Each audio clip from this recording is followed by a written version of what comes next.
Mesdames et messieurs les membres du comité stratégique, mesdames et messieurs les ministres, j'ai souhaité avoir cette rencontre avec vous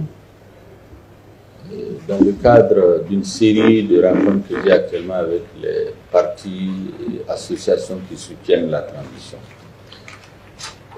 Demain, je crois qu'il y a des rencontres avec d'autres composantes du M5, comme AR Mali, la coordination des associations et mouvements et d'autres. Il y a aussi beaucoup de partis et associations qui demandent à rencontrer le Premier ministre. Je viens de faire une séance de travail avec les partis et associations, les partis politiques dits non alignés, qui m'ont dit clairement qu'au début de la rectification de la transition, ils n'étaient pas sur la même longueur d'onde que le gouvernement. Mais à l'approche des assises, ils ont considéré que les assises nationales sont d'importance capitale, surtout après l'appel du président de la transition. Donc eux, ils ont décidé de prendre leur distance avec ce qu'on appelle le cadre des partis politiques pour une transition réussie. Et qu'aujourd'hui, ils sont pleinement engagés dans le soutien aux actions de la transition. Et donc il y a une série de rencontres pour répondre aux demandes d'audience de différents partis et associations. Mais pour cette rencontre que j'ai souhaité, une sorte de réunion extraordinaire, c'est un peu pour vous donner, avec un peu plus d'explication, la version du gouvernement par rapport à ce qui est arrivé avec les 49 militaires ivoiriens qui ont été interpellés à l'aéroport le dimanche 10 juillet 2022. Je l'ai fait parce que le niveau de responsabilité où vous êtes fait que vous devez être informé de première source. Parce qu'il n'est pas normal que les militants vous demandent et que vous soyez au même niveau d'information que ceux qui écoutent juste les communiqués ou voient les commentaires dans les journaux. Donc certains ne sont pas objectifs. J'ai vu des journaux qui le lundi accusaient notre gouvernement d'être dans la surenchère, de chercher à faire de la provocation. Bon, sans connaître les tenants et les aboutissants. Nous avons dit dans un communiqué du gouvernement, on a retracé globalement ce qui s'est passé. Nous n'avons pas accusé le gouvernement ivoirien. Vous avez vu qu'on a même essayé de les mettre hors de cette affaire-là. Bon, après, le gouvernement ivoirien a donné son appréciation de la situation. Et le président de la transition a eu un entretien avec le secrétaire général de l'ONU. Et vous avez vu le compte-rendu, il a fait un tweet où il a dit qu'il faut qu'on respecte notre souveraineté. Ça, c'est son discours dès le départ. Le dimanche encore, quand vous étiez chez moi pour présenter les vœux, on était au courant de cette affaire. Quand les ministres ont été présentés les vœux au président aussi, il était informé. On n'a pas voulu gâter, pour ainsi dire, la fête des uns et des autres, mais c'était déjà parti sur les réseaux. Pendant que j'ai donné mon interview avec vous, d'autres déjà commenté. En fait, ce qui s'est passé, c'est que le 10 juillet, le dimanche, 2 avions ont atterri successivement. Le premier, il y avait des armes dedans. Le deuxième, il y avait des militaires, des gens en tenue militaire. Quand ils sont descendus,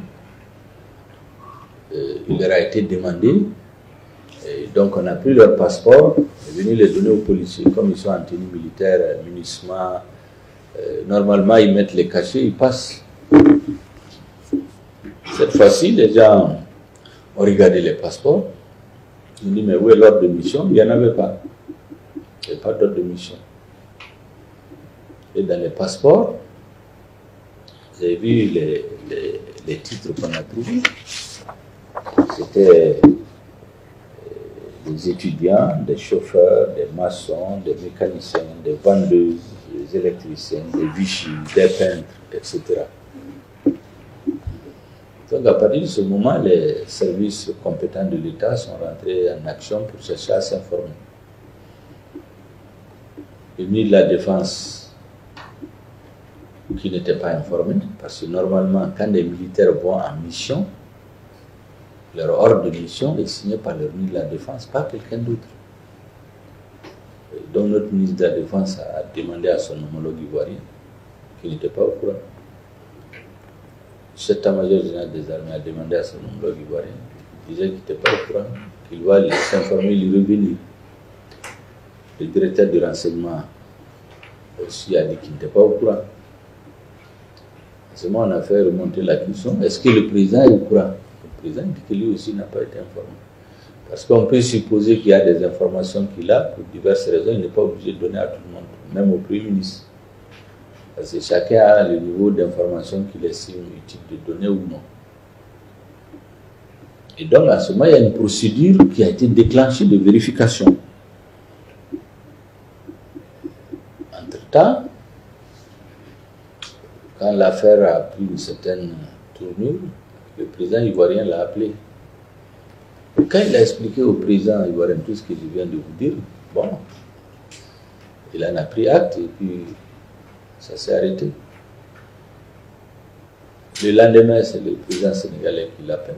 Il lui a donné les mêmes explications en disant que nous sommes dans une situation où on est obligé d'être vigilant. Alors, les gens oublient que le président de la transition, il est patron des forces spéciales. Il était patron des forces spéciales au Mali. Il a fait des formations universitaires, académiques, il était sur le terrain. Vous savez, dans les forces armées, il y a trois types. Il y a les forces conventionnelles, il y a les forces spéciales, et puis il y a les forces clandestines. Les forces clandestines, c'est elles qui circulent sous des identités où elles vont dans des opérations spéciales. Et même lorsque on les prend, les États peuvent ne pas les reconnaître. Et l'identité n'est pas connue. Et donc, quand vous voyez des gens en tenue militaire qui ont dans les identités ce que je viens de vous dire, étudiants, chauffeurs, mécaniciens, maçons, vendeuses, électriciens, vigiles, peintres, forcément ça intrigue. Et surtout que dans le premier avion, il y avait des armes. Et donc la décision a été prise de tout prendre et puis faire les vérifications nécessaires. Et la compagnie qui transportait tout ça, c'est une compagnie civile de la société SAS, une société allemande. Alors, les explications qui ont été données plus tard, c'est que les forces spéciales assurent la sécurité des Allemands qui sont ici. Bon, vous savez un peu cette affaire de sécuriser d'autres. Récemment, vous avez vu le débat qu'il y a eu à l'ONU, où on a voulu faire passer une résolution où Barkhane devait venir sécuriser l'amunissement en cas de danger. On s'y est opposé parce que on a dit aujourd'hui on a les moyens de sécuriser l'amunissement si nécessaire. On ne peut pas sortir par la porte et venir entrer par la fenêtre. Et donc on s'est opposé et ça a été comme ça.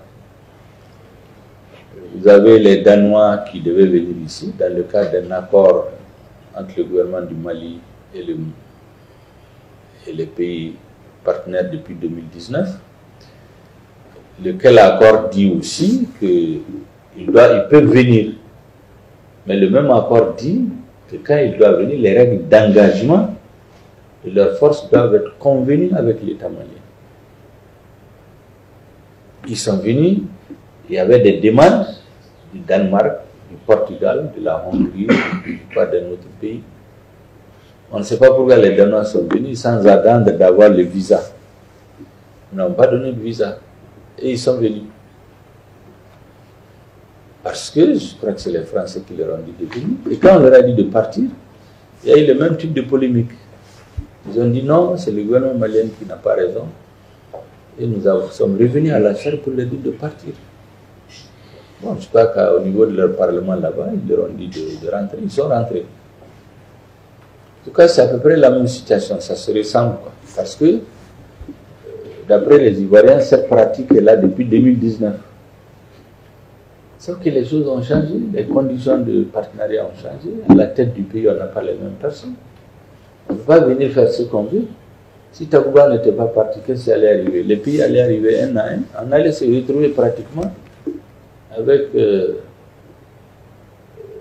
une alliance militaire sur notre territoire de façon un peu détournée. Et donc, on ne peut pas, normalement, dans ce genre d'opération, dans un pays où on envoie des militaires, la liste des militaires, la liste des armements qui doivent venir, doivent être connus suffisamment à l'avance par l'État où ils viennent. On ne peut pas imaginer un État où les gens viennent avec des armes, y compris des armes de gros calibre, et les militaires sans que l'État malien ne soit informé. Et tous les interlocuteurs qu'on a demandé, auxquels on a posé la question disent qu'ils ne sont pas d'accord, qu'ils ne sont pas au courant. À leur descente, normalement, ce genre de forces, non seulement la liste des armes sont envoyées avant, connue, la liste de ceux qui doivent venir est connue, à leur descente d'avion, ils sont comptés, parce que s'il y a un qui manque, on oublie de se poser la question. Si on a dit qu'il y a 20 qui quittent le pays d'origine, et à la fin vous avez 20, vous avez 19, vous allez vous poser la question où est parti le 1 là. Parce que les questions de sécurité, on ne blague pas avec. N'est-ce pas? Et la société allemande SAS, son contrat a pris fin depuis 2020. C'est-à-dire qu'on est dans un pays où chacun fait ce qu'il veut, quoi. Il n'y a pas de rigueur dans la gestion de l'État. Or, maintenant, on a décidé de plus en plus d'occuper tous les espaces laissés en jachère comme ça, parce qu'on est un pays sous tutelle. Et c'est elle qui, son contrat n'a pas été renouvelé, n'a pas demandé de renouveler. Donc les gens font ce qu'ils veulent au Mali. C'est exactement comme les Danois, ils sont venus comme ça. Comme on dit, France ou la Déon, quoi. Ils ne vont pas les déposer au Mali. Bon, au Bambou, ça ne va pas, ça c'est en soirée. Oui, Bambou, Kananou, ils les déposer. Alors, deuxièmement, vous savez, les forces spéciales, vous avez vu dans la déclaration du gouvernement ivoirien, ils ont dit que les forces spéciales là sont venues remplacer un contingent qui était parti la veille. Mais la réalité, c'est que les forces spéciales, quand ils viennent dans un pays, ils ont des missions précises. Donc ceux qui doivent remplacer là, en général, ils les retrouvent sur le terrain pour qu'ils passent des consignes.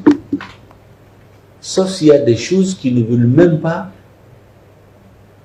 Peut-être ceux qui sont partis faisaient des choses, ils ne veulent pas que ceux qui arrivent viennent. Parce que souvent, vous êtes dans ces missions, vous ne savez pas pourquoi vous venez. C'est à destination qu'on vous dit pourquoi vous partez.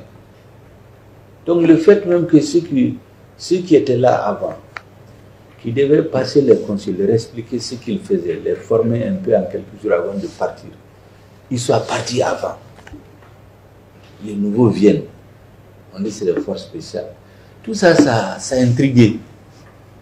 Tout ça, c'est des questions auxquelles il fallait qu'on trouve des réponses.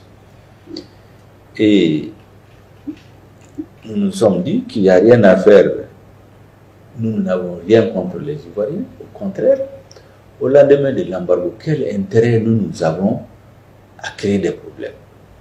C'est ce que j'ai dit à mon homologue ivoirien, pas mon homologue, la ministre des Affaires étrangères avec laquelle on a eu 45 minutes de discussion le dimanche soir.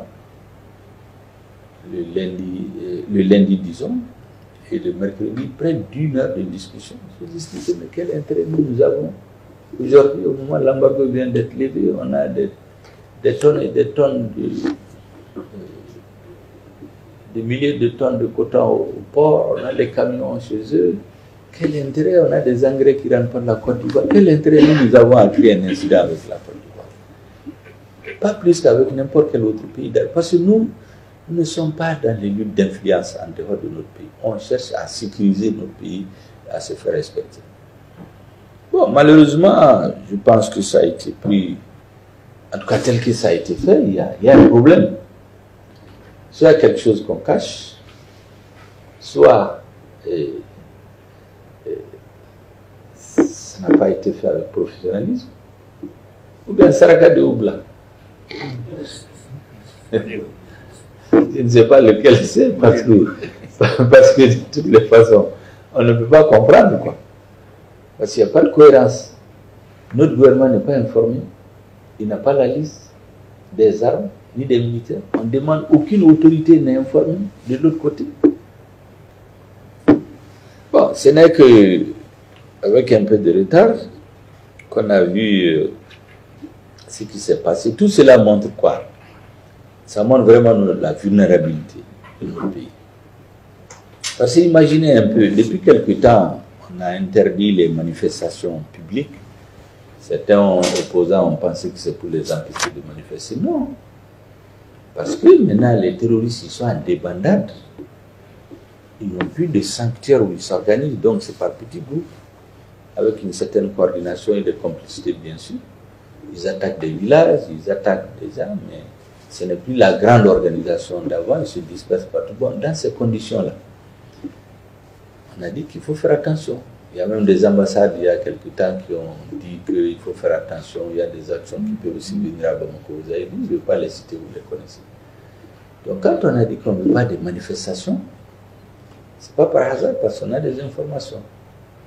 Là, c'est un cas d'école, je vous dis. Qu'est-ce qui peut arriver, par exemple? Au moment où on voit dans les résolutions au niveau des Nations Unies, on continue à dire les questions des droits de l'homme, il faut que le Mali fasse ci, fasse ça. Imaginez un peu que, pour une raison ou une autre, les gens s'organisent contre le gouvernement de transition. On dit qu'il n'y a pas de manifestation. Les gens forcent, ils font des manifestations. Bon, un vigile qui rentre comme ça, sur nos territoires, un étudiant, un cuisinier, un plombier, c'est ça ses papiers. Mais il rentre en ville, il enlève sa tenue. Ce vigile et ce plombier, il peut porter des habits traditionnels maliens pour se retrouver dans des manifestations. Mais s'il y a des problèmes, c'est un cas, une hypothèse, mais il peut tirer sur les gens. Qu'est-ce qu'on va dire après? On va dire que c'est les forces de l'ordre maliennes qui sont en train de tuer la population. Donc il y a un gouvernement illégitime qui est en train de tuer sa population. La communauté internationale ne peut pas rester sourde à ça. Il faut qu'elle agisse. Mais à Libye, c'était comme ça. Il y a eu un soulèvement à Benghazi. On a su après comment ça a été organisé. Et ça a servi de prétexte pour dire qu'il faut faire un no-fly zone. De no-fly zone, on est allé s'attaquer au chef de l'État. C'est un cas, c'est une hypothèse qu'on ne peut pas exclure. N'est-ce pas? Et puis c'est des schémas qui sont connus. Les mouvements insurrectionnels, je ne vais pas citer de partout où ça s'est passé. On sait un peu les choses qu'il y a eu en dessous. Ce n'est pas pour rien que, à un moment, on a dit clairement que toutes les demandes de visa, des touristes, des journalistes, des ceci, cela, là, il faut les faire comme les pays développés le font. Quand vous faites une demande dans une ambassade ici, ils l'envoient d'abord vérifier dans leur pays d'origine, après ils donnent le OK, c'est à ce moment qu'on vous le donne. Moi-même, j'ai eu ici des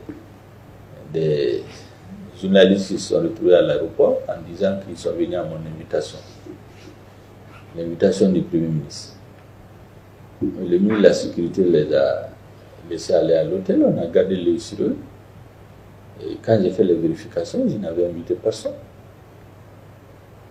J'ai dit, je n'ai invité personne. Il y a des gens qui ont demandé à donner une interview dans le cadre d'un séjour qu'ils feraient au Mali. De là à dire qu'ils sont venus sur mon invitation, il y a deux choses différentes. J'ai demandé de les expliquer. C'est aussi simple que ça. C'est quelques exemples que je vous donne pour vous dire qu'il faut qu'on soit extrêmement vigilant. Ça montre la vulnérabilité. Imaginez un peu que ceux qui sont à l'aéroport n'aient pas été vigilants. Ce qui est fréquent chez nous. Quelqu'un vient en tenue militaire avec ce feu. Bon, quelqu'un prend tous les passeports, il vient les donner, on met les cachets et puis on dit de passer. C'est arrivé. C'est pourquoi quand les gens disent ça se fait comme ça depuis longtemps, j'ai dit à mon interlocuteur, c'est pas parce que il y a des mauvaises choses qu'on fait il y a des années que maintenant on continue à le faire. Quand on dit d'arrêter, ça soulève un tollé. Et nous avons tout fait dans notre communiqué pour ne pas accuser qui que ce soit. On a juste retracé les faits. Vous vous rappelez, quand il y a eu l'embargo, vous vous rappelez, on a dit que l'armée a tué des Mauritaniens à la frontière. À la même période, on a tué 2 Guinéens en Arena. Les Guinéens n'ont pas fait beaucoup de bruit là-dessus. Mais c'est à la même période, parce que c'est les deux pays qui ont dit qu'ils ne feront pas leurs frontières. Mais en Mauritanie, vous avez vu tout le battage que RFI a fait avec des ministres, ça a failli nous amener au bord de la rupture. Heureusement que les deux présidents se sont parlé, ça a passé à la télévision ici. RFI en a parlé, on a envoyé une forte délégation composée du ministre de l'administration, du ministre des Affaires étrangères, du chef d'état-major général des armées et du directeur des services spéciaux, qui ont été montrés à nos frères mauritaniens qu'on n'avait aucun intérêt en ce moment précis à créer un incident avec eux. Comment ils nous ont ouvert leurs frontières? On n'avait aucun intérêt. C'est en ce moment qu'une certaine radio disait que oui, qu'ils ont appelé, il y a eu une des victimes dans un village, que l'armée est venue, l'armée aurait tué les gens et qu'ils ont fait une fosse commune, le reste des villageois ont fui, mais qu'ils sont revenus déterrer les corps et ils ont vu là-dedans des Mauritaniens. Vous imaginez des villageois qui auraient été terrorisés par l'armée, où il y a eu des morts qu'on a mis dans une fosse commune, qui fuient dans la forêt et qui reviennent pour déterrer les corps, pour trouver deux blancs là-dedans et dire que c'est des Mauritaniens. Il y a une radio qui s'est mise à dire tout ça pendant des jours. Heureusement, quand nos officiels sont allés, ils ont démontré, avec images à l'appui, que là où nos opérations militaires se passaient, on détruisait les sanctuaires de terrorisme. C'était très loin de là où il y a eu les deux morts. Bon, du côté de la Guinée, il n'y a eu aucune instrumentalisation. C'est à la même période.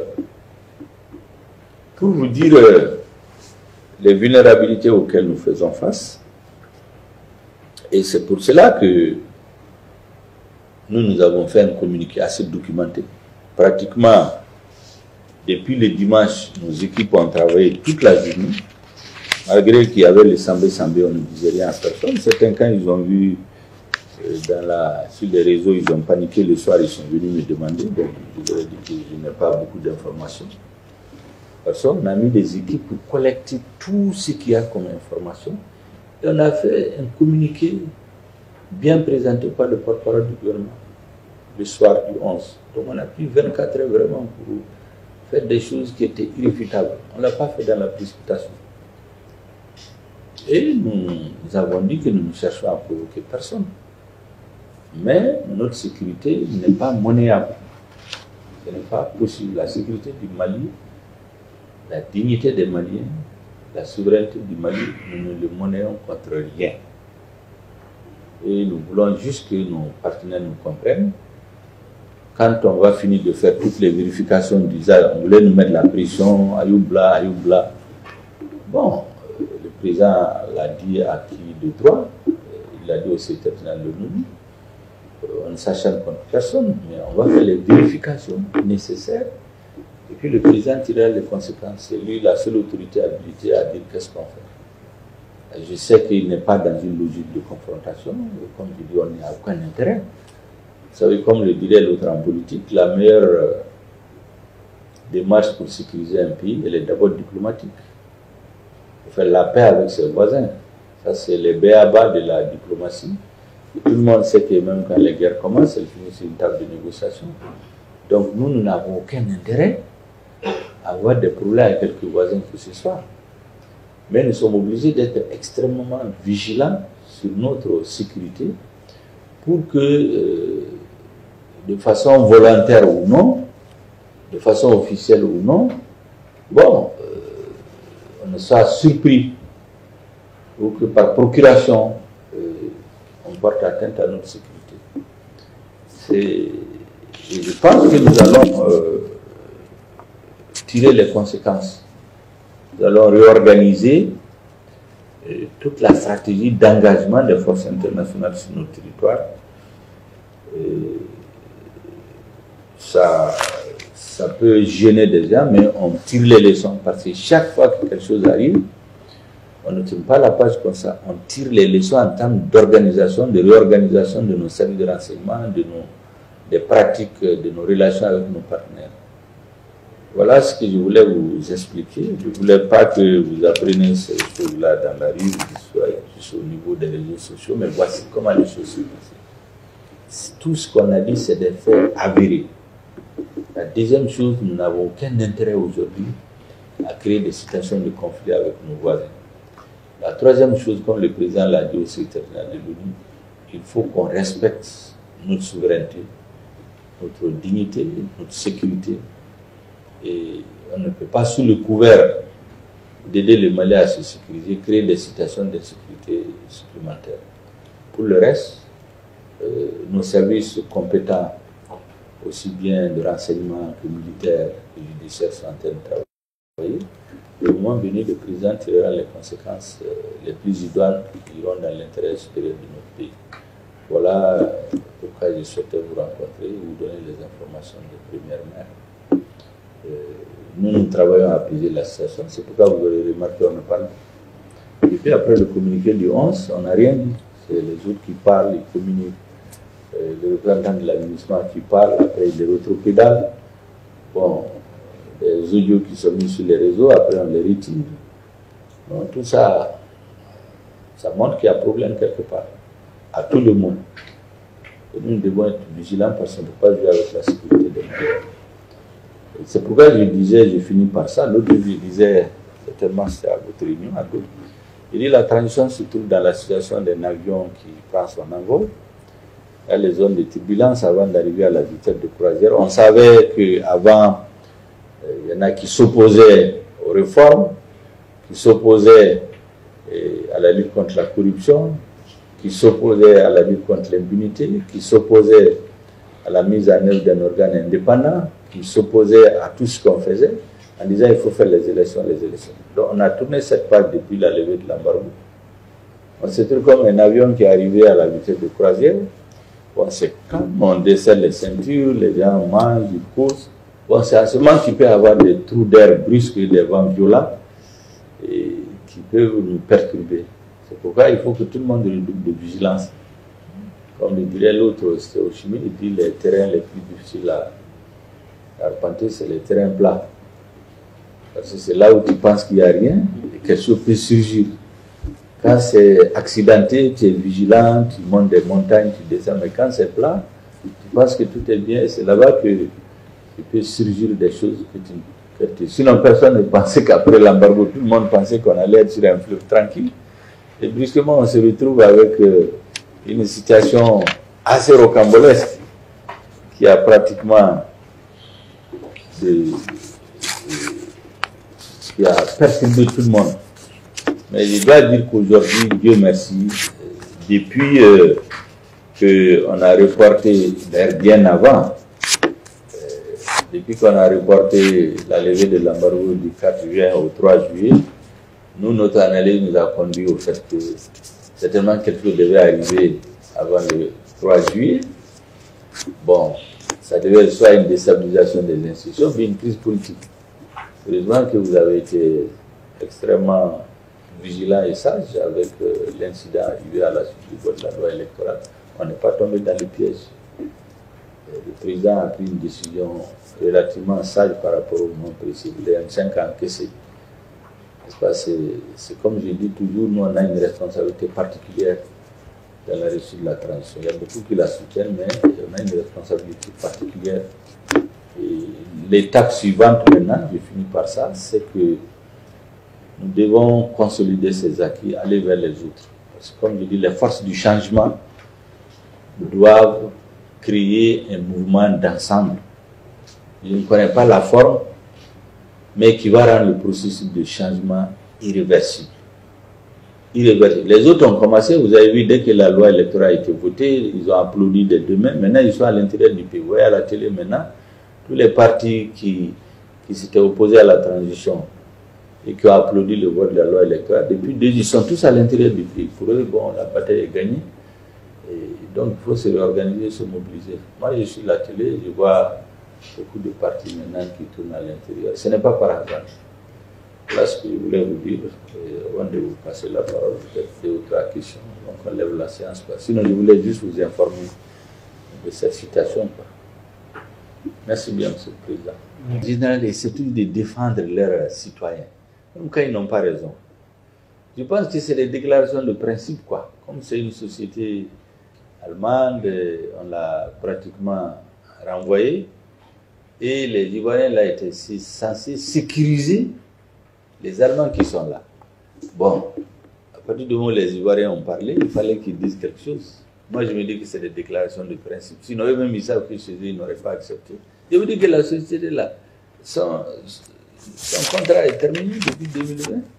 On peut même se dire pourquoi nous, on n'a pas été vigilants pour... et vous savez, il y a des choses qui se sont passées en cette période qu'on est en train de regarder même. Il y a des papiers qui ont été signés, c'est inacceptable. Les gens qui les ont signés, on va aller les chercher pour leur poser des questions. C'est comme les gens qui ont pris la forêt classée pour les partager, donner à des gens. Il y en a qui sont partis à la retraite, mais on va les chercher. Hein. C'est-à-dire les gens qui signent des papiers et puis ils s'en vont, ils disent que c'est fini. On ne va plus faire ça, parce que c'est ça qui fait qu'il y a l'impunité. Vous avez vu? Donc je pense que les Allemands, c'était une déclaration de principe seulement, ça ne va pas aller trop loin. Parce qu'ils n'ont pas raison. Chez eux, ils n'auraient pas accepté. Mais il faut qu'ils défendent leur société, quoi. C'est ce que je pense. Dans tous les cas, nous, on va plier, mais on ne réfléchira jamais. Hein.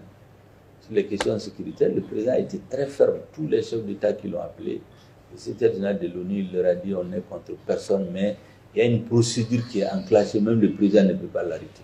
Il faut qu'il arrive à son terme.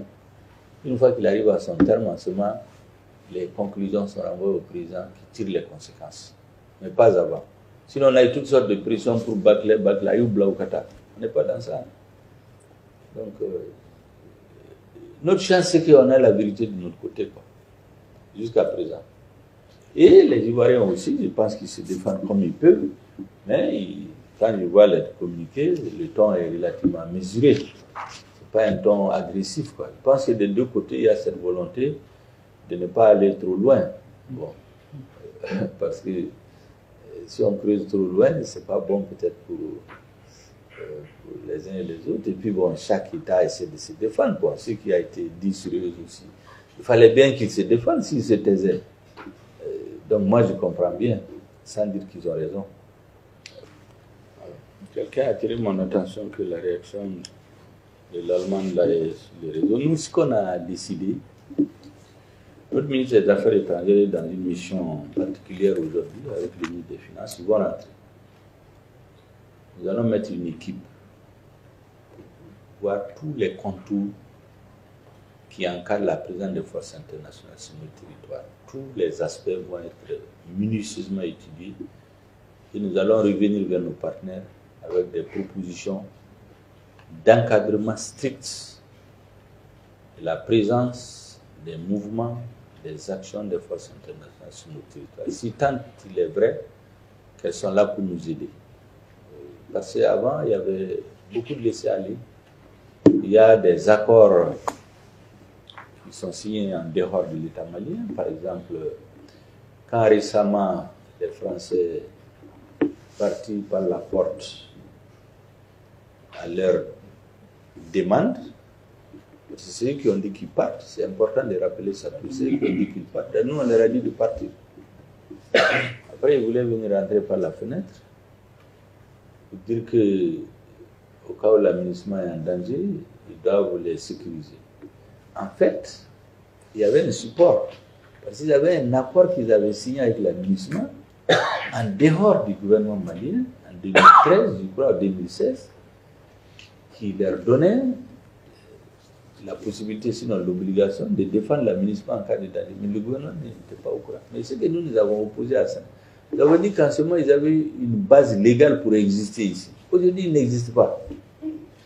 C'est pourquoi je n'ai pas de revenir par la fenêtre. Donc c'est la même chose. Toute cette société-là, comme je vous dis, son contrat était fini. C'est exactement comme ces journalistes dont je vous parle là, qui disaient qu'il y a des Mauritaniens qu'on a déterrés parmi les cadavres qu'on a vus, qu'on a sortis de la fosse commune. Il y a des Mauritaniens là. Mais ce journaliste-là, il faisait semblant d'être reporter ici. Sa carte de résidence, ou comment dire, ils ont un nom là, d'accréditation, est finie depuis un an, il n'est pas là. Il est à l'extérieur, c'est de là-bas, il téléphone, On donne de l'argent à des gens qui font des faux témoignages ici. Comme je vous dis, personne ne peut imaginer qu'il y ait une population terrorisée qui a fui, vient encore ouvrir une fosse commune pour voir les cadavres, pour compter et trouver des blancs là-dedans et dire que c'est des Mauritaniens. Mais quand l'information vient comme ça, tout le monde n'a pas cette capacité d'analyse.